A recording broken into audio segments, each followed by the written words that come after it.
All right, so let's start with your name. Who are you? My name is Katie, but I go by Kat for my business. It's Awkward Cat.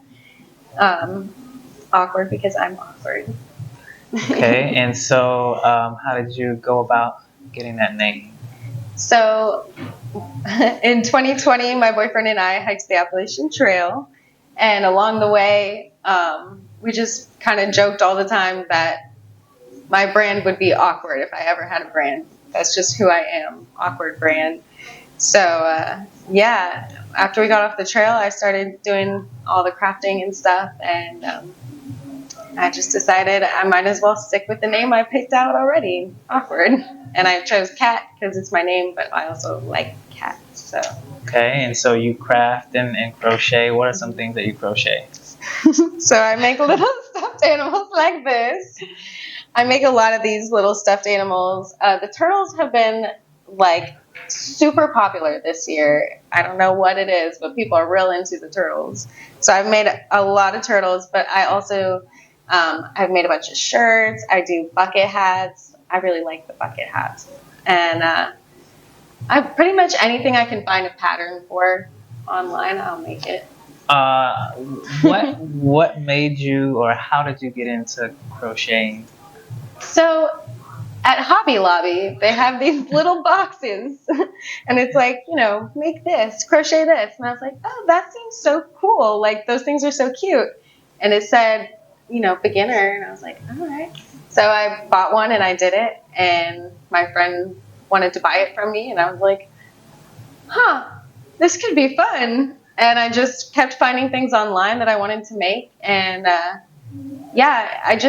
never really planned to make it a business, but I started making them and people wanted to buy them, so I was like, okay, sounds good. So outside of that, is there anything else that you do, or is this like your full-time thing? Right now, this is my full-time job. I was doing a few other things, but I just decided I was stretching myself a little too thin, and I would never be able to succeed if I didn't give it my focus. So I just decided to go full in. That's really good because so I'm a teacher. Oh, cool. I'm an elementary school teacher. Yeah.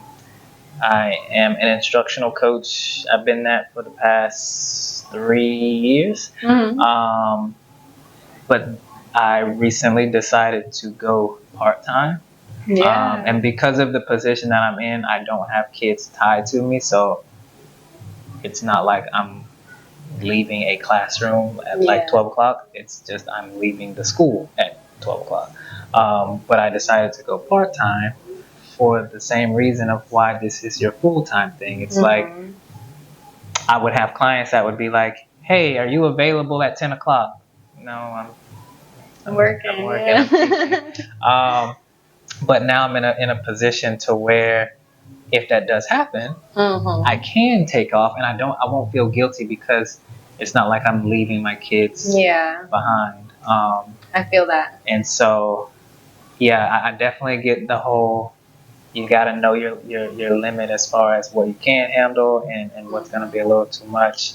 Because we like to think we can do it all, but yeah, it's not the case. So, if there was something you could say to your younger self, or advice you would give to any person who wants to be an entrepreneur, but for some reason, they're stuck or they are afraid to make that leap, what would you tell either your younger self or someone else? Well, I feel like the advice could be for both my younger self and for everyone, but like you're more creative than you think and like more artistic than you think. Because I spent my whole life telling myself, oh, I'm just not artistic. I can't do it. I don't know how to do that. And it's like, well, art is so subjective and skills are so learnable that if you really want to, you can do it. So that's my advice. If you want to, do it.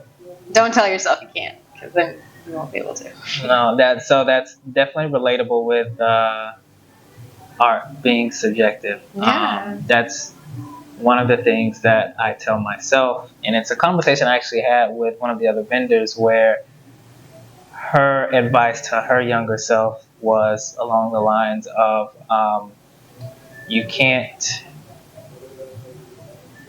Not everyone's going to like what you make or like what you do. You can't please everyone. And so you can't let that bother you or dictate the path that you take. And so it's like with what I do, I always tell myself photography is a form of art. Yeah. And art is subjective. And so what one photographer may do, people may like, but then some people may not. And that's the same for me. Exactly. So with my form of photography and what I do or my style, there are going to be people that flock to me because they love it. And then there are going to be people that are like, not my style. And they're going to go to someone else, and that's okay. Because there's so many people in the world. There literally, are so many. Even if like a small percentage still like your stuff, it's still millions of people. Yeah. Like. And to that, you as an individual can't handle everybody in the world anyway. Exactly, yeah. So me as a photographer, I can't be upset that there are people going to other clients, because to what you said, there are more customers, clients, patrons. For everyone, and at the same time, like I literally can't be at a baby shower taking pictures at 6 o'clock and be in the studio taking portraits at 6 o'clock. Yes. And that's why like I love like supporting small businesses in Tallahassee, and even like the other crochet businesses. Like we support each other because it's like, exactly, like who cares? There's enough room for all of us. You know, we're not in a tiny market here.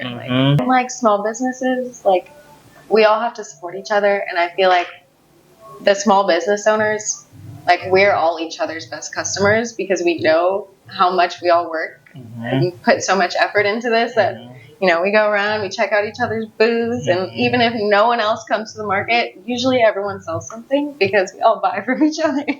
So I like it. Okay, so kind of to end it though, with what you just said, one of the guys that I was talking to, that was actually the thing that he mentioned was, as a vendor coming to pop-ups and different types of markets, not only is that a good way for you to get yourself out there, but it's also a good way for you to learn how to handle situations mentally. Yeah. So learn how to handle having a pop-up or a market or a vending event where 1,000 people show up, and knowing how to be able to handle that many customers at one time, and then knowing how to mentally handle being at a space where 100 people show up, or even where no one shows up. And so having to, he was literally saying, like, having to have that mindset of,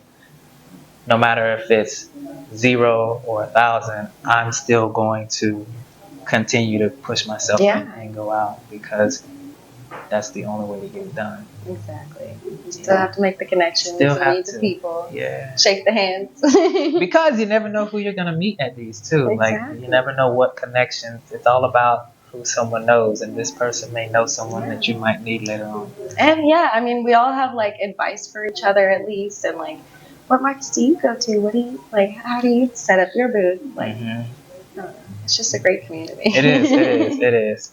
So, well, thank you for this short little. Thanks for interviewing me. Oh, you didn't have to be so.